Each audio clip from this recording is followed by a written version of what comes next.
Okay, all right. Good evening, everyone. Thanks for inviting me for this event, and it is my really great pleasure to be here today to share some of the recent work we have been working on the open source security. So today I will talk about the challenges which are related to the open source security and some of the recent research we have been working on this, and also share some of the opportunities along this direction. So my name is Liu Yang. So I'm currently a faculty at Nanyang Technological University, and same time I'm the co-founder of Scantist, which is a spin-off from the university. And I think the open source is widely adopted nowadays in the software development. And there is a saying that talking about software is eating the world. But actually, there's a second sentence after that is called the open source is eating the software. And this is particularly true by the fact that we are no longer developing software from scratch. And actually, we are leveraging most of the open source to do whatever software we want to build. And statistically, you can see from here is that for most of the applications, I think 60 to 90% of the code are actually open source code. And at the same time, open source is growing at a phenomenal speed. We have like 100K plus release per day for the open source, and by 2026 we're looking to 300 million open source libraries, which is a big number. And at the same time, the open source has a great complexity, because if you're looking at the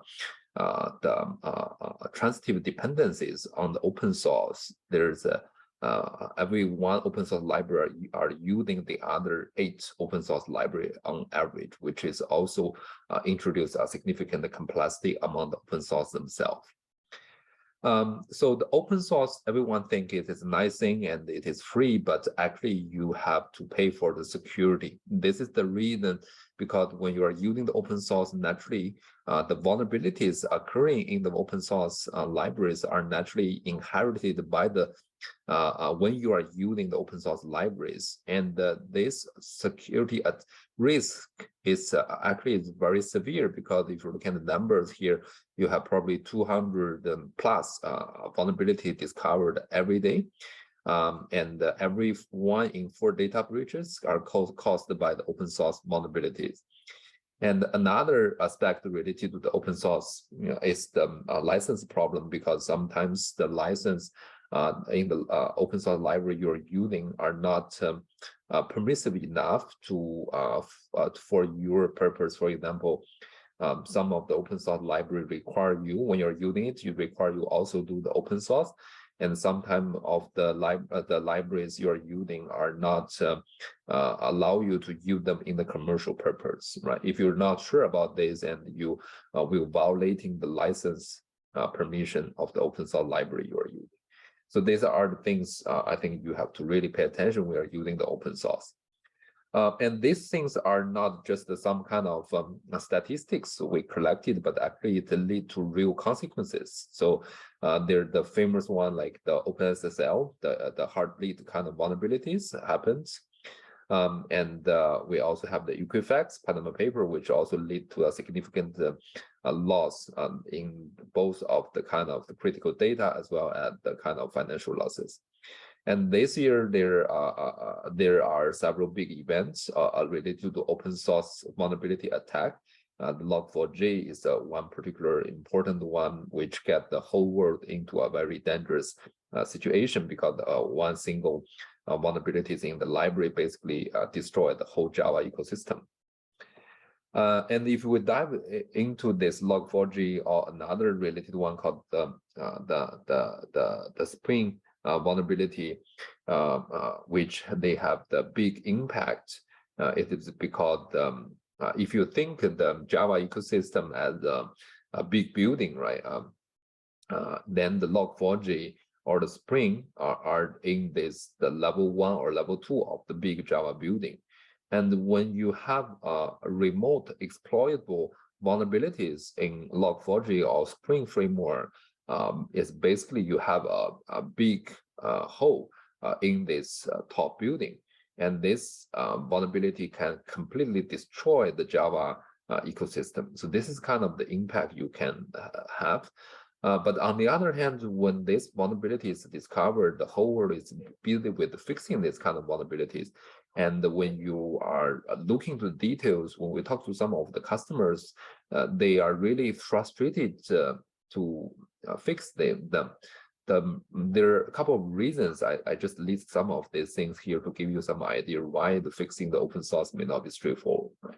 The first one is that, so if you want to detect complete all the possible Log4j usage in your application, you need to not only to consider the direct usage of Log4j in your project, but also you need to look into the transitive dependencies on the libraries, because you may not directly using Log4j, but you are using A is using B is using C, and C eventually use the Log4j. So you need to have a complete the transitive dependency detection capabilities in order to detect the Log4j, right? So this is one kind of challenging scenario. The second one is that you may not using Log4j at all in your own code, but somehow you are including some kind of third-party binaries in your website, for example. And this third-party binaries is in the form of jar or var, which they may have Log4j inside, right? So you need to have not only the kind of source scanning capability, but also to have a complete Log4j detection, you need to have a binary scanning capabilities, which is also not straightforward, right? And even you have taken care of both of these, there's no problem in the code in the third-party libraries you are using, but when you are deploying your application in a cloud environment or in a container, the environment or the container may have the Log4j inside, right? So you really need to have like a 360-degree scanning about your code and the environment code to make sure you have no Log4j. So these are really the challenges when you want to have a complete kind of open source security detection capabilities. And if you're looking into the bigger kind of topic about the software supply chain, I think we just talked about one aspect on the open source usage, but actually open source is transmitted or pass through a number of different kind of stakeholders before they reach to the final consumer of the open source user. Like you may have the CI/CD pipelines in the kind of GitHub or any repository platform. The open source library may be fine, but you may have malicious CI/CD tools which potentially can inject backdoors, vulnerabilities in the open source library when you are compiling them, right? So this is one scenario.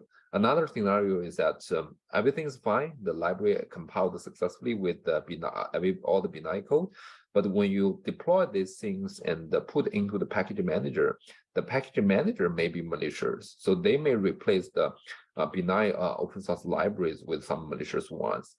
Or when the binaries are stored in the kind of cloud environment, and the cloud environment may be malicious or hostile, so that they can contaminate open source libraries you're using. So these are all the possible kind of attack surface in the software supply chain, and you need to really have the capability to take care of everything or everyone along this chain to make sure the final open source library is fully secure. So these are the kind of the challenging scenarios. So this is the main things I want to highlight today, and talking about what are the more concrete kind of challenges when we talk about open source security. The first thing, when you want to really solve or address open source security, you need to have a kind of comprehensive and accurate vulnerability database, which is actually very, very difficult things. Because imagine you want to track the vulnerabilities of all the different languages and all different versions, which is a huge number. And mostly people are relying like the official vulnerability database like NVD in US, and in China we have CNVD or CNNVD. So this is a huge library to provide all the kind of information, but if you dive into this database about the details, you found that the vulnerability information in this website are not really complete, because you may not have all vulnerable functions in this website, or they are not accurate. For example, when you have a vulnerability in a particular open source library, they don't have the precise versions of the vulnerability affected version range in this website. So all of this will introduce a serious kind of fundamental challenge, because if you don't have a kind of a complete and accurate vulnerability database, I don't think you can ever to make the open source security correct. So this is some kind of major things I think the community need to address if we want to eventually solve the open source security problem. The second thing is about this software composition analysis, which is another very important aspect about open source security. Essentially, you need to have a precise and effective algorithms or tools to help you to identify what are the open source libraries you're using. This sounds like kind of a simple problem, because you could easily to do a kind of a simple XML files examination about all the open source library POM files, right? But it turned out to be very difficult things, because the open source library can be introduced in many different ways. You can use package manager to use the open source library, or some people just lazy and just kind of copy paste some of the code from the GitHub. You have to use kind of more advanced code clone detection method. And some of the open source libraries are dynamically linked in the kind of runtime. So all of these are actually impose kind of some great challenge when you are doing this kind of essay. You need to have all kind of different kind of capabilities, algorithm to find the open source usage in different language, different kind of source code binaries, and this is actually very challenging. If you're talking about the C programming language, which has no proper or popular package manager, right? So, or a kind of even the binary format. So this is another aspect.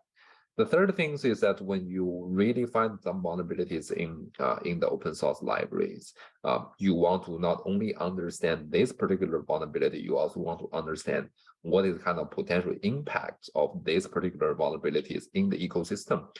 So that you know how to deal with them, right? And also, if you are able to identify the weak links like Log4j, so you should probably put extra effort or precaution into this kind of library to do kind of auditing into these libraries, right? So this kind of the ecosystem understanding is also very important. And the last thing I think is a more ultimate goal is that not only we want to find out the vulnerabilities, understand how we can fix them, but the most important thing is that how to offer the open source community with a trustworthy library, so that when developers are using this open source library, they don't feel that they need to scan and fix, but rather they can enjoy the kind of the freedom of the open source, but at the same time, the security of the open source library has been already taken care of, right? So these are the kind of things. After addressing the challenges, here are some of the very recent research we have been working on in the last 5 years, and we have different ways to address the different aspects of the challenge I mentioned earlier, which I think this is some very initial step towards addressing this. So today I will briefly mention some of this, and if any interest to related to this things, you can check out our papers listed here, and or you send me an email, we can discuss further. The first work I want to discuss is called MVP. So this is a very interesting work we're really proud of, is to do the kind of semantic-based vulnerability detection of vulnerabilities. And the key thing is that the key idea behind this is that when you have a vulnerability reported, like here, how to identify all the versions which are affected by this vulnerability. So essentially, we need to do is that giving a particular vulnerability function, how you do a kind of function matching to all the previous version to see which version contain these vulnerabilities. This sounds easy. You could simply use a kind of code clone to do it, but actually there are big challenges because the code may change. So all the previous versions may have very different kind of way in this target function. So you want to make sure that even though the code is not the same, but as long as they have vulnerability, we should be able to match. Particularly when the gap 2 here is big, we want to have still an accurate way to match the vulnerability with target function. So this is essentially boiled down to the kind of key idea how to identify the semantics of the vulnerability function so that you can do the kind of precise vulnerability function detection, right? So this is one aspect. Another aspect is that sometimes the vulnerability are actually patched in the code, right? So however, the patched code is actually very similar to the vulnerability function itself. So how can we potentially identify the patched version correctly without introducing the false alarm, right? So this is when the gap 1 is very small, how can we still find a way to match these two things? So these are the kind of the main goal we want to achieve with the MVP tool. And what we are doing here essentially is that we are using a kind of semantic based approach to do deep vulnerability semantic slicing, either backward or forward, to essentially you give me a big function. I want to do a kind of slicing to carve out the statement which really reflect the semantics of the vulnerability, right? In this way, you can use this kind of carve out the statement to add the kind of signature to do the matching, which give you a much accurate result. And at the same time, if you have a patch information in the original code, we can use this patch information to rule out the patched code so that we don't give any false alarm, right? So this is essentially the idea here. The second work we're doing is on the binary vulnerability, binary third-party library identification, which is also a kind of clone-based idea to do the kind of open source library detection for the kind of Java binary. But here, the key challenge is that if you have ever small change or you are using different compiler to compile the same code into the binary may not be the same thing, right? So how can you detect effectively the binary format of certain open source library with the things we collect in our database? And here we are using a very interesting method, which we call it the fuzzy hashing of the CFG. So essentially, we are doing a code cloning, but we are using a more abstracted information about the code, which is in the form of CFG, the control flow graph, so that the detection is more robust. Right? So this is the key idea about this work. After the tools, we also did some kind of comparison about different kind of open source detection tools when we found that actually people have a big gap in terms of understanding the needs of this kind of SA tools in the DevSecOps process, and when you are in the different kind of step of the software development, what are the right tools to use, what are the capabilities you need, and how you can set up a proper benchmark to compare different SA tools. I think the same that there's no kind of common understanding of the benchmark for this regard.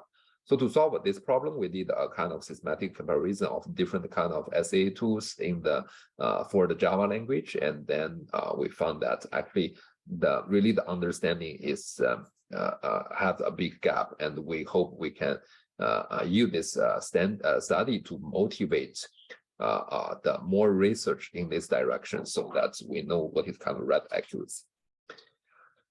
This is a very interesting work related to library license detection. So here, what we have done is that we not only study the license about the library, but also we examine the license declaration in the source code and to see what any kind of inconsistencies or conflicts in the license declaration in the code. And the result is really surprising. When we select 1,800 projects, after we finished the work, we found that around 1,300 of projects actually have the license incompatibility issue, which means the licenses are conflicting with each other for this open source library. And this is actually also a very interesting research related to the kind of understand the ecosystem, the Java, the JavaScript ecosystem. So what we really did is that we digitized the package manager to extract all the dependency information about all the open source libraries, and then we convert that into a kind of graph database. And using the graph database, we have done some kind of analysis, and the results are summarized here, which is really surprising because we found that around 60% of the JavaScript library, their latest version, has vulnerabilities.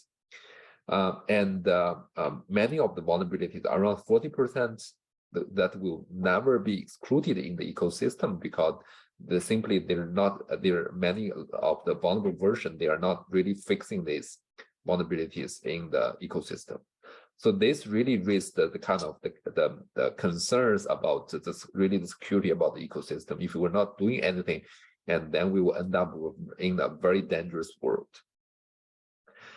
So these are the kind of some of the example research we have been working on, but there are many opportunities along this direction because we have just done it for certain aspect. We have just done some of work for example, for the Java or JavaScript language, but you have to do it the same thing for C, for Rust, for Python, for Go, right? So there are many other things we could do. Just to share another related work, we are trying to apply the artificial intelligence, particularly the deep learning, into the vulnerability detection. So this is a work which we have been working on since 2019, is to find a way to encode the semantics of the vulnerable function using the graph neural network, which we believe the graph neural network is a more natural way to capture the semantics of the code, right?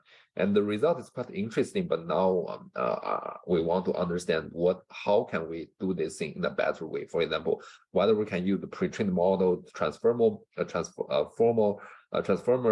kind of model, this more advanced method to learn the semantic or in a more effective way.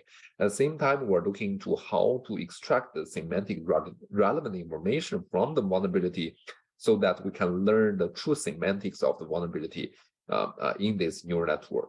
And another aspect is how to do a kind of effective encoding of the vulnerability function in the neural network so that the learning it become more accurate. Right. So these are all the things we have been working on in the last 5 years. I think this is a really interesting, but also the challenging directions.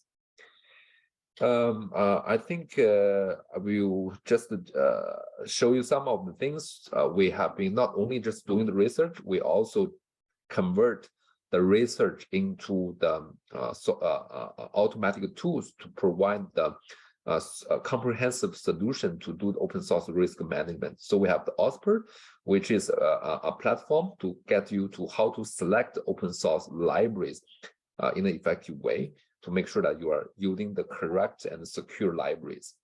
OSS Ops is a platform which you can manage your open source. We treat open source as data so that it gives you a complete kind of dashboard to let you know what are the open source libraries you are using and also how you can manage and maintain and upgrade the open source library if there are any vulnerabilities.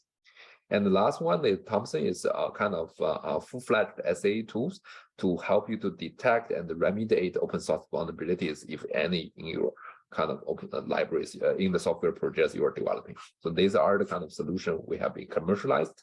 And not only that, we have linked the solutions into the complete software development life cycle. So you can use it in your IDE, in your repositories, link with your CI/CDs. So that really help you to have the complete kind of DevSecOps offering.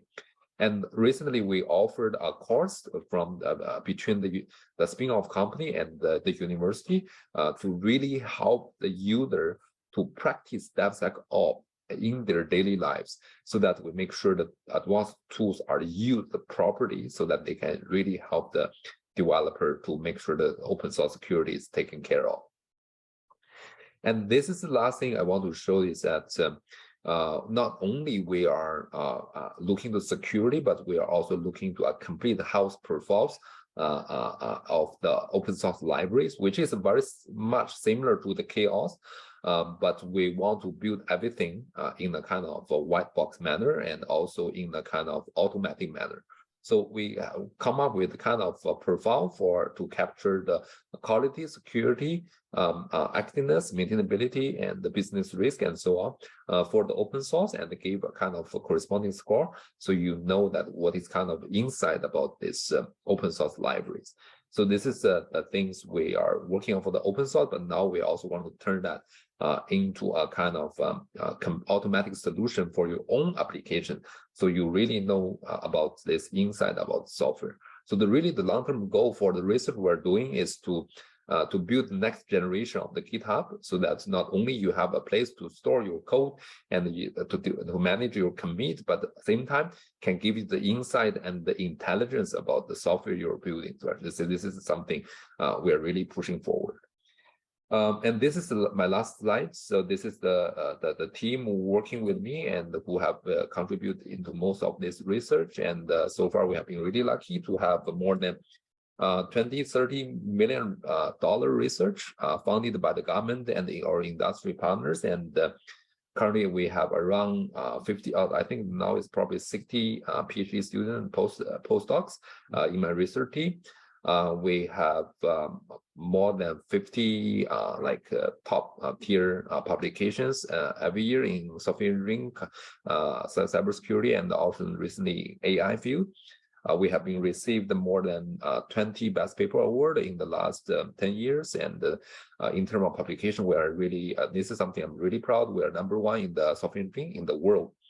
And currently we have 2 spin-offs with now is probably like $10 million investment from different various VC.